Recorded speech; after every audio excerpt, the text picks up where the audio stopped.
pertama menggunakan Azure itu yang ingin di-achieve seperti apa nih Pak nih gitu.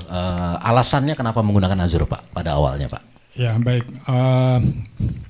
kebetulan kali ini kita ingin mengetengahkan terkait success story penggunaan Azure di salah satu customer kami ya. Oke. PT Unilever Indonesia. Oke. Ya, dimana kita semua tahu lah produknya merupakan fast moving consumer good, dimana kita bisa temukan produknya di sehari-hari kehidupan kita.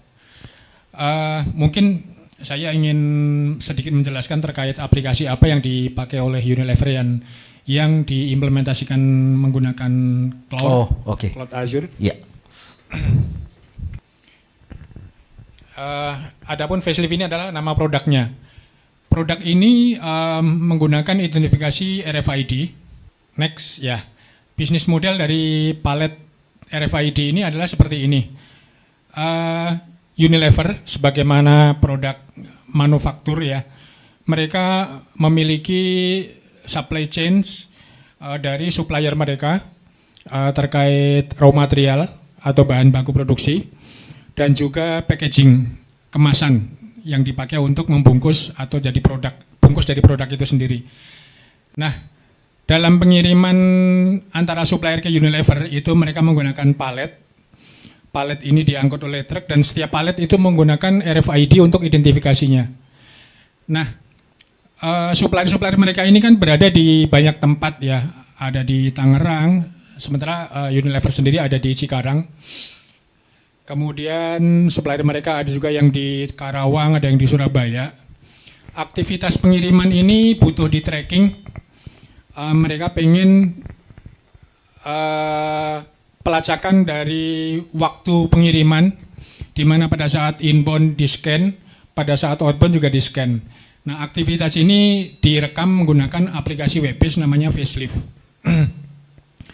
Oke, nah untuk aplikasi Facelift ini sendiri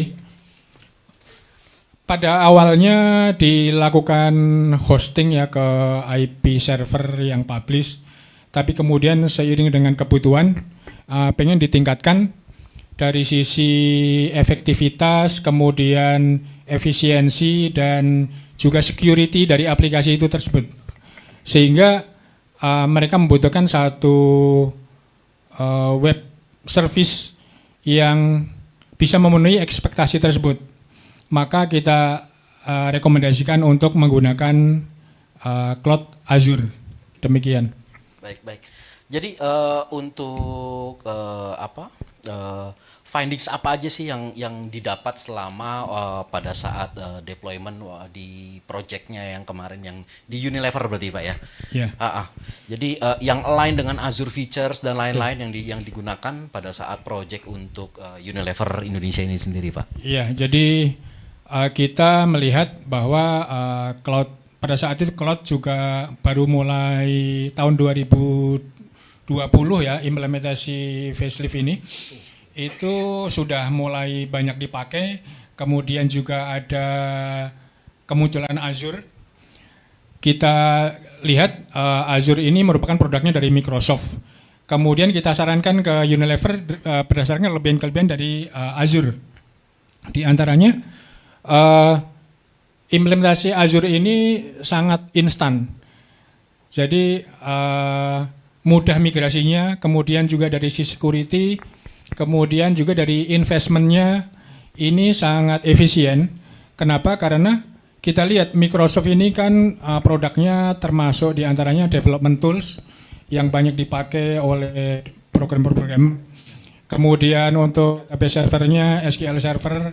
Nah, kita yakin dengan adanya support dari kesamaan dari mereka produknya Microsoft, apabila aplikasi kita ini diimplementasikan di Azure, berarti aplikasi ini lebih akan secure, lebih akan tersupport dari sisi frameworknya, dari sisi fleksibilitasnya juga tidak perlu invest lagi, dan efisien juga.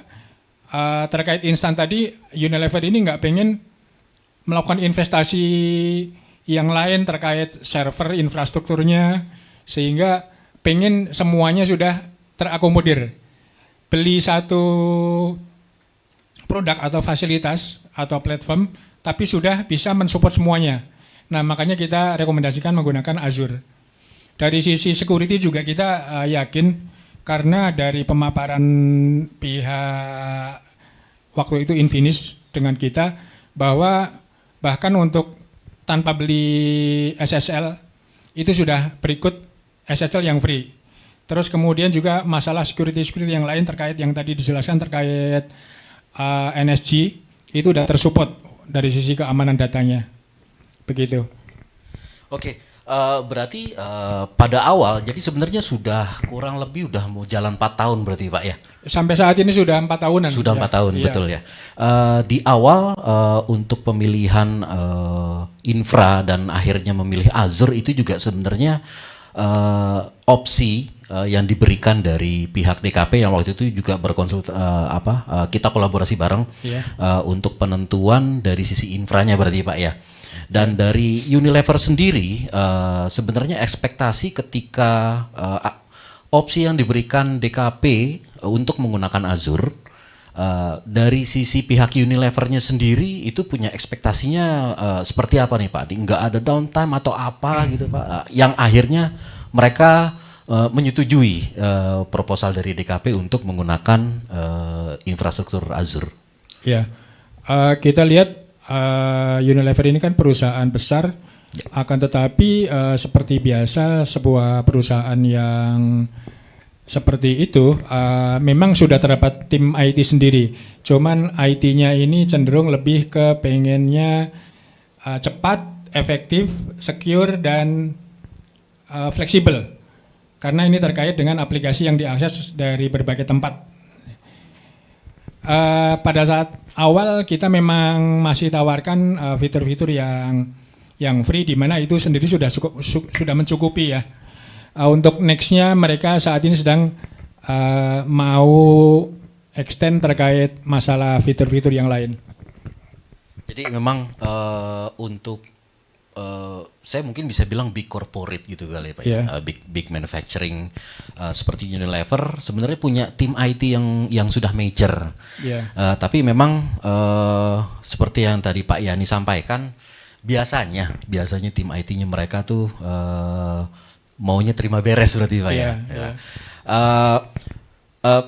Di kami pun sebenarnya juga menemukan beberapa kesamaan lah ketika kita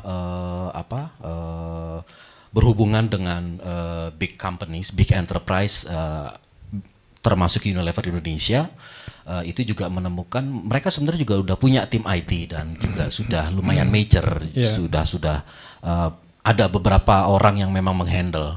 Cuman memang fokusnya dari si company itu sendiri bukan lagi ikut ribet ngurusin yang infra dan lain-lain, tapi mereka lebih ke arah mau inovasi yang baru,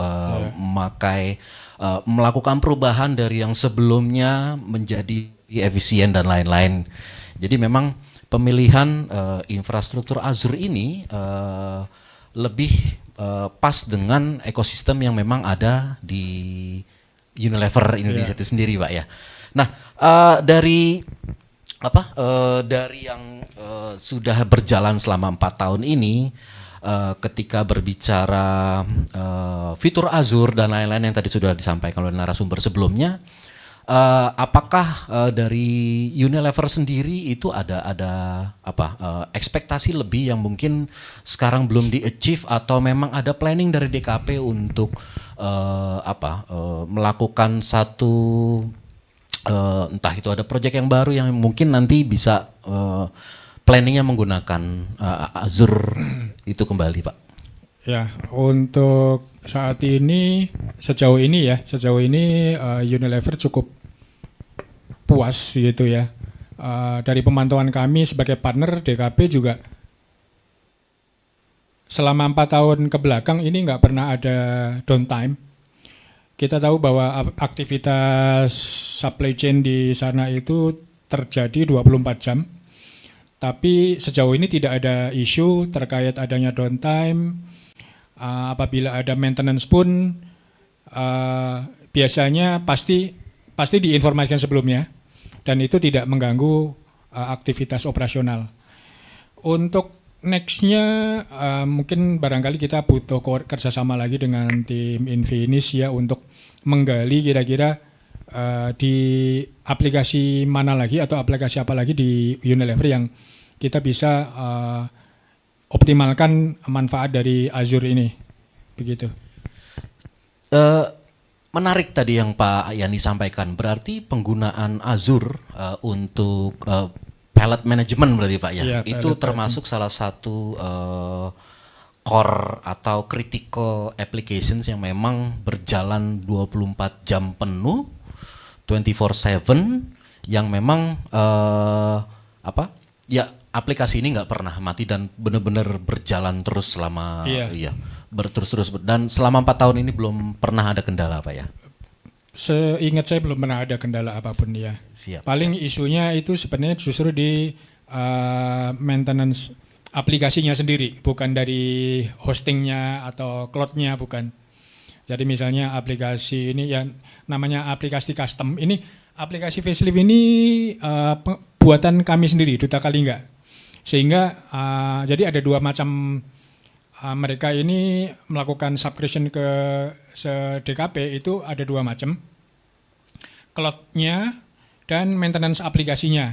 Nah, maintenance aplikasi ini yang tetap kita lakukan day to day apabila ada, jadi memang kita ada semacam help desk gitu. Si operator mereka ini kalau misalnya ada kendala dengan back-end-nya itu kita support. Jadi bukan dari sisi hostingnya, bukan dari sisi cloud-nya. Dari sisi cloud-nya bisa dikatakan zero accident lah. Mantap sekali Pak.